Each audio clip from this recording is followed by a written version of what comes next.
We're coming to you today from this beautiful new listing at 86 David Street in Knoxfield. Welcome to another Noel Jones Wantirna Market Update.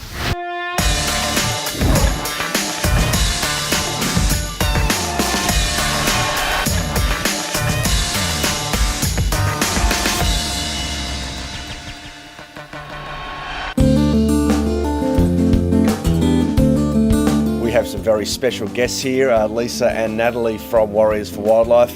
Lisa, Natalie, just tell us a little bit about your cause and what you're all about.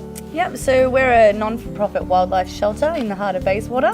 So we rescue, rehabilitate and release injured and orphaned wildlife and sick wildlife as well. We also get domestic pets in too that we help to rehome. And we look after a lot of the area around Melbourne's east. It started about 6 years ago. We started caring for wildlife under another shelter, and we realised how many animals that were actually coming in. So we decided to start the shelter to help educate the public and also help to raise money so that we could look after more animals. So Lisa, tell us what happens on a day-to-day basis. We get about 10 to 15 calls a day for injured wildlife. A member of the public find something that needs help and give us a call and we'll go out and rescue it. Yes, we get a lot for wildlife, but we also get a lot of domestic. So lost and found birds, someone passes away, we'll inherit a bird that's been abandoned or abused, neglected. Get a lot of kangaroos too in the area. Yep, we get a lot of possums. So you do a lot of fundraising activities and have events, so can you tell us a little bit about how people can get involved? Yeah, sure. I mean, you can head over to our Facebook page or our website.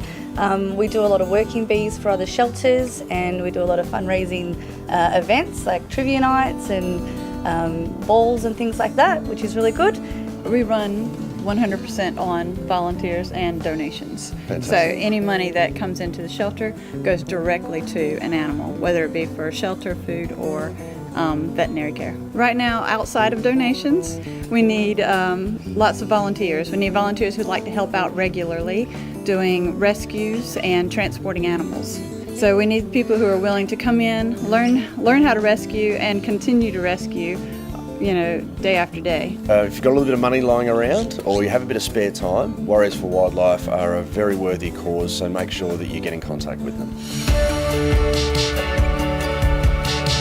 Well, Michael, a lot of really good family homes expected to sell in June, a mixture of for sale and auction, but let's start with where we are here. 86 David Street North in Knoxfield. As you can see behind me, absolutely immaculately presented gardens. The house is no different, fully updated.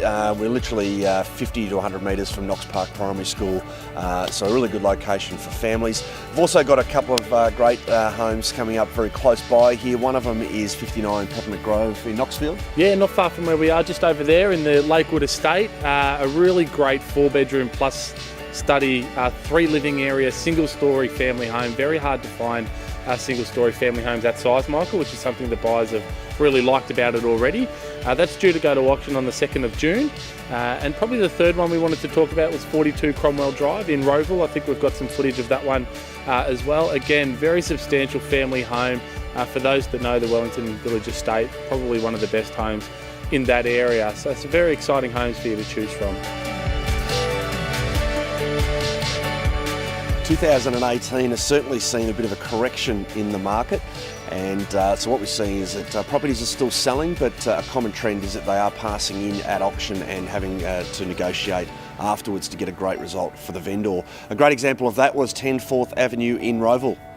Yeah, so we took that one to auction during May, Michael, and the best price that we could get for the owner on the day was $725,000. It's where it passed in. What we found is the process from there is very important. What we do in that scenario is we open the home up on Monday and Tuesday night to introduce new competition. And what actually ended up happening is that buyer didn't feel like he had the competition on the day because he was the only bidder. So he dug his heels in a little bit and said, no, that's it, that's all I'm going to give you, which is fair enough. But by opening it up on Monday and Tuesday, we introduced some new buyers and created some competition. And we actually ended up pushing that very same buyer that only wanted to offer $725,000 on auction day. The same buyer ended up buying it on Tuesday for $790,000. So having that process in place is extremely important. In some other news, we've just got back from the Gold Coast. We were at ARIC, which is one of the biggest real estate conferences in Australia each year. We're always looking to improve and look for new ideas on how we can service you better and get you obviously a great result for your home. Thanks for joining us again. If we can be of any assistance, give the office a call. We look forward to seeing you soon.